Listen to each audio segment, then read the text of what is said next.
आज हम डिस्कस करेंगे सी लैंग्वेज के टोकन्स के बारे में। तो सी लैंग्वेज में जिन जिन स्मॉल यूनिट्स का यूज़ किया जाता है वो सारे स्मॉल यूनिट्स सी लैंग्वेज के टोकन्स होते हैं। तो इन टोकन्स में हिंदी में हम कह सकते हैं कि वो छोटी छोटी इकाइयाँ जिनसे मिलकर हमारा सी प्रोग्राम बनता है। तो सबसे पहले है कैरेक्टर सेट।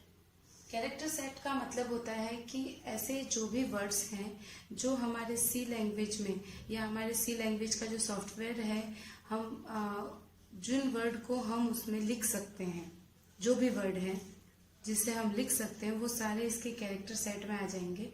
तो वो कैरेक्टर सेट होते हैं A to Z capital letter, A to Z small letter, then 0 to 9 digits and all special symbols.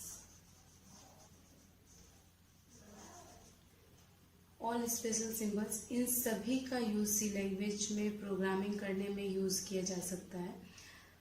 इसके बाद में आता है आइडेंटिफायर। आइडेंटिफायर का मतलब होता है, नॉर्मल हम लैंग्वेज में बात करें तो आइडेंटिफायर का मतलब है आइडेंटिटी।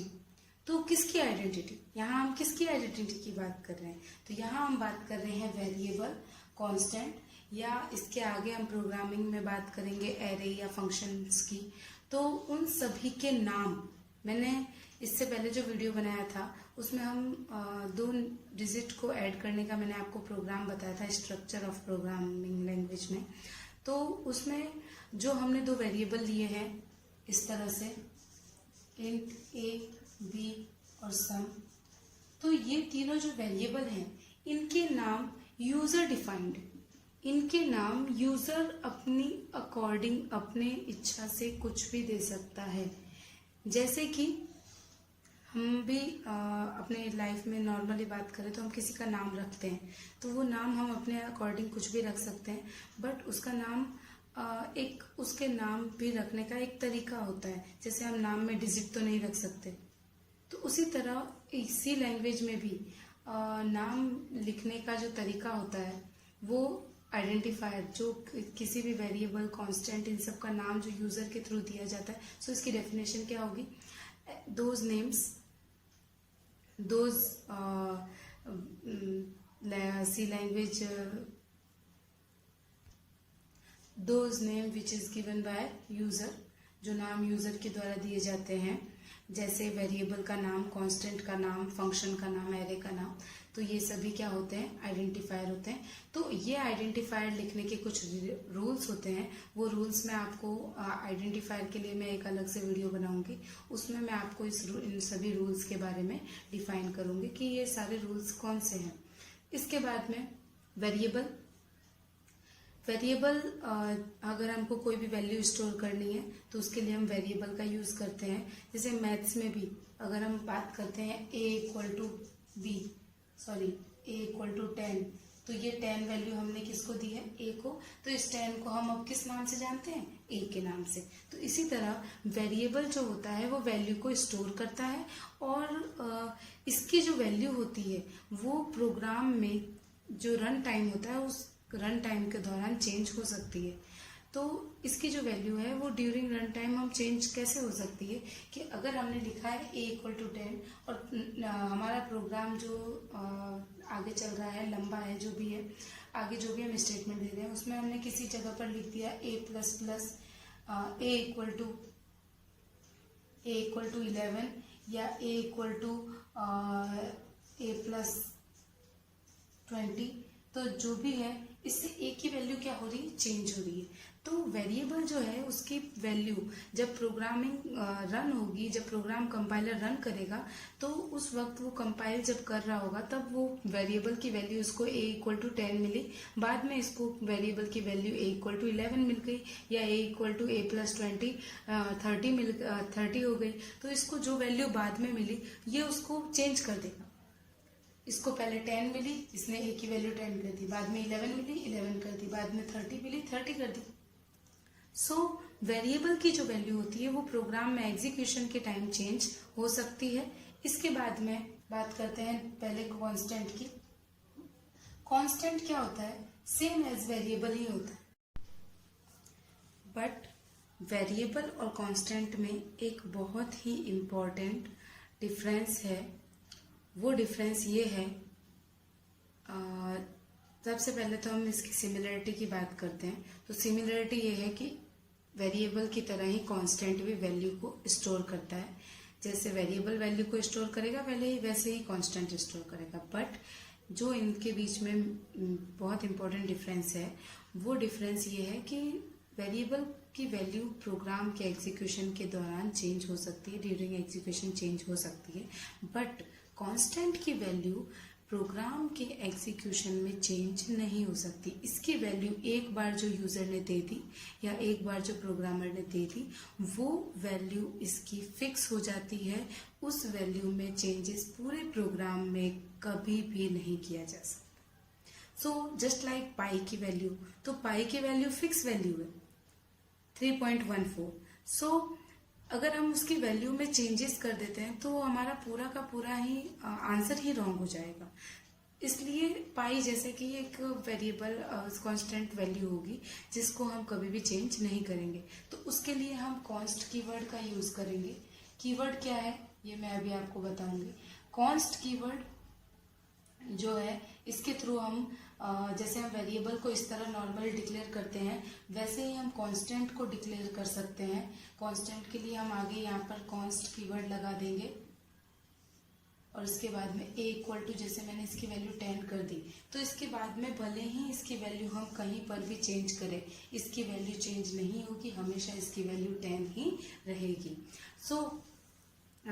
इसके बाद में हम बात करते हैं डेटा टाइप की। इसके बाद हम कीवर्ड की बात करेंगे, फिर हम बात करते हैं डेटा टाइप की। डेटा टाइप, नाम से ही पता चल रहा है कि डेटा का टाइप बताना कि डेटा किस टाइप का है। जस्ट लाइक ये हमारे पास में 10 जो वैल्यू थी, ये किस टाइप की है? इंटीजर टाइप की। तो इसके लिए मैंने ये इंट लिया। अब ये इंट क्या बता रहा है कि ये जो वेरिएबल है ये किस टाइप का है? इंटीजर टाइप का। तो जो इन वेरिएबल्स के टाइप को डिफाइन करता है, जो इन वेरिएबल्स की टाइप को बताता है, उसे ही डेटा टाइप होते कहते हैं। और सी में मेनली 4 डेटा टाइप है। एक int, second float, third double और फोर्थ है कैरेक्टर। तो जो इंट और फ्लोट है, इंट जो है वो इंटीजर टाइप की value, it means without point वाली जो वैल्यूज होगी उसके लिए है। इसके बाद में इसके भी टाइप्स है, शॉर्ट इंट, लॉन्ग इंट, तो मेनली ये 4 है। फिर फ्लोट है, तो फ्लोट में 4 बाइट की स्पेस मिलती है और ये पॉइंट, फ्लोटिंग पॉइंट वैल्यू के लिए होता है, पॉइंट वाले वैल्यू इसमें स्टोर कर सकते हैं। डबल भी फ्लोट की तरह ही पॉइंट वाले वैल्यू को स्टोर करता है, बट दोनों के साइज में डिफरेंस है। फ्लोट 4 बाइट का है और डबल 8 बाइट का है। इसके अलावा इन दोनों का जो मेन डिफरेंस है वो ये है कि फ्लोट पॉइंट के बाद ओनली 6 डिजिट को रखता है और डबल जो है वो पॉइंट के बाद 14 डिजिट्स को रखता है। इसके बाद में हम बात करेंगे कैरेक्टर डेटा टाइप की। तो इसको लिखा जाता है CHAR, कैरेक्टर है ये डेटा टाइप। इसका काम है सिंगल एक कैरेक्टर को स्टोर करना। तो ये तो हो गई डेटा टाइप की बात। इसके अलावा इसके बारे में और भी बातें हैं, वो मैं आपको दूसरे वीडियोस में इसके लिए अलग से वीडियो बना के बताऊंगी। लास्ट हमारे पास में एक और टोकन है कीवर्ड। कीवर्ड का मतलब होता है ऐसे वर्ड, इसे रिजर्व वर्ड भी बोलते हैं सी लैंग्वेज में, या हिंदी में आरक्षित शब्द।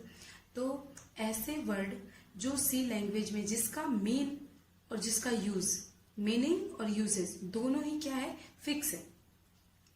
इसके मीनिंग और यूजेस को सी लैंग्वेज में चेंज नहीं किया जा सकता है। जस्ट लाइक मैंने कहा कॉन्स्ट एक कीवर्ड है, कॉन्स्ट कीवर्ड को कांस्टेंट डिक्लेयर करने के लिए यूज करेंगे। तो इस कॉन्स्ट का मतलब क्या है कि ये एक वर्ड, जो ऐसा वर्ड है जो कांस्टेंट को डिक्लेयर करने का काम करता है। इट मीन्स इसका जो मीन है वो चेंज हम प्रोग्राम में नहीं कर रहे हैं। इसका मतलब हम प्रोग्राम में चेंज कर ही नहीं सकते। इसका मतलब है कांस्टेंट डिक्लेयर करना, तो ये कॉन्स्ट कीवर्ड के थ्रू ये कांस्टेंट डिक्लेयर करेगा, अदरवाइज इसका यूज और भी नहीं हो सकता। इसी तरह मैंने लिखा ये इंट, तो इंट की जगह मैं अगर इंटीजर लिख दूं तो क्या होगा?